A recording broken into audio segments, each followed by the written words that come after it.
سلامونه نیکې هیلې په دې هیله چې ټول روغ او جوړ اوسئ. د نورو ډیرو سیاستمدارانو او فنکارانو په څیر ګلپاڼه هم د پښتو هغه وتلې سندرغاړې ده چې وخت په وخت یې نه یوازې سکینډل مخې ته راغلی بلکې د دروغو خبرونه هم ورپسې په مطبوعاتو کې خپاره شوي دي. په دغه مطلب کې به د ګلپاڼې په اړه ټول معلومات درکړو، لکه آیا ګلپاڼه په رښتیا په افغان تاجر په دوبی کې میینه شوې او کوژدنې ورسره شوې که نه؟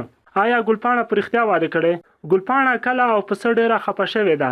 ګلپاڼې پسې کوم دروغ ویل شوي دي؟ د مطلب شروع کېدو څخه مخکې زموږ د یوټیوب چینل پښتو ټاپ ټي وي در سره سبسکرایب ورسره خوا کې د ګونې نشان ووهئ. سکینډل او د دروغو خبرونه سیاستدانان تباه کوي، خو د فن یا هنر په نړۍ کې بیا هم دغه سکینډل او دروغجنو خبرونو د هنرمندانو په ګټه تمامیږي او دوی مشهورېږي او د هغوی فني ژوند ته دوام ورکوي.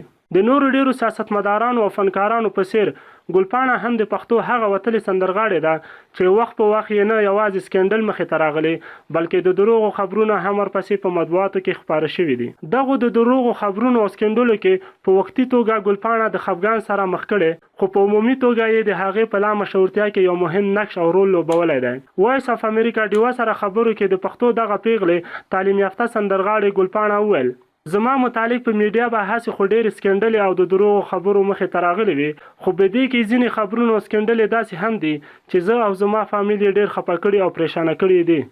ګلپاڼه وایي د هغې او فامیل دپاره یې تر ټولو زیات دردونکی خبر دا و چې څو کاله وړاندې د پاکستان په ټولو ټي ویګانو کې خبر خپور شو چې ګلپاڼه وژل شوې ده. ګلپاڼه وایي مونږ خو خبر نه وو چې څه چل شوی ده او د هر لوري نه زنګونه رامات وو. اوف خدای نشم درته ویلی چې هغې لمحې مونږ ټول او زمونږ خپل خپلوان او مینوال څومره پریشانه کړي وو.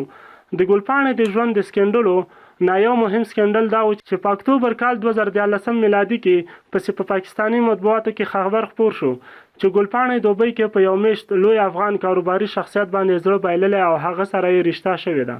ګلپاڼه وایي زه له ځانه خبره هم نه وم، ملګرو راته زنګونه وکړل او راته ویل به چې دا څوک دی، مونږ دې ولې نه یو خبر کړي، رښتیا دې کوژده نه شوه که نه؟ هغه وایي ما له به خندا هم راغله او غوسه هم چې یو بنده له ځانه هم خبر نه دی او نوم یې د دنیا د یو سر نه بل سر پورې هسې ورسېدو. ډیوه سره خبرو کې ګلپاڼې وویل اوس هم رانه اکثر خلک پوښتنې کوي چې تا رښتیا دوبۍ کې کوژدن کړی ده که نه، خو زه ورته وخاندم او ورته وایم چې کله مې واده یا کوژدن وي نو ټول خلک به خبرېږي. هغه وایي دریم د دروغو خبر ورپسې دا خپور شوی و چې ګلپاڼې شهسوار د غبرګې سندرې ویلو په مهال هغه نه په مخ څپېړه ویستې ده. ګلپاڼې په خندا کې وویل هر څوک راته وایي دا شهسوار نه دې ولې څپېړه ویستې ده، بلکې ډېر خو راته دا هم وایي چې ایله دې سم کار کړی دی چې دا خو دې وهلی. زه ورته وایم چې داسې هېڅ خبره نشته، دا سوچه دروغ دي. هغه وایي زه یو لوستې پیغله او یو فنکاره یم، آیا زه به چا له څپېړه ورکړی شم او بیا یو فنکار له څپېړه؟ توبه توبه، بس خو دنیا ده چې چا پسې څه وایي.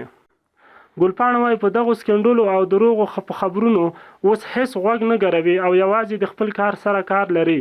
40 کلنه ګلپاڼه چې په ټوله نړۍ کې د خپل فن په میلیونونو مینوال لري د پېښور اوسېدونکې ده او د پېښور پوهنتون څخه یې په سوشل ورک کې د ماسټر ډګري ترلاسه کړې ده. هغې په سندرو کې ډېر اوس یو نړیوال شهرت موندلی دی، خو وایي د خپلو زده کړو لړۍ هم په وړاندې بوتلل غواړي او اراده یې ده چې PhD وکړي. ویډیو در سره حتما لایک او له نور دوستانو سره مو شیر کړئ.